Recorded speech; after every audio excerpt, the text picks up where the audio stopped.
Dati akala ko ang life insurance ay para lang sa mga mas nakakatanda o sa mga may anak. Iniisip ko bata pa ako at malusog. Hindi ko pa kailangan yan. But life has a funny way of surprising us.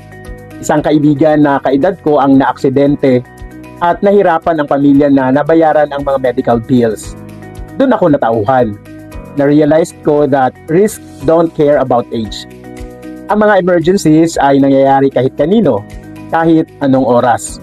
Ayaw kong harapin ng pamilya ko ang ganong klaseng pasanin. Kaya pinili kong kumuha ng life insurance ng mas maaga. Ngayon, kahit anong mangyari, alam kong protektado sila. Natutunan ko na ang life insurance ay hindi tungkol sa edad. Ito ay tungkol sa responsibilidad.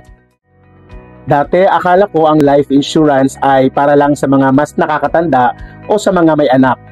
Iniisip ko bata pa ako at malusog. Hindi ko pa kailangan yan. But life has a funny way of surprising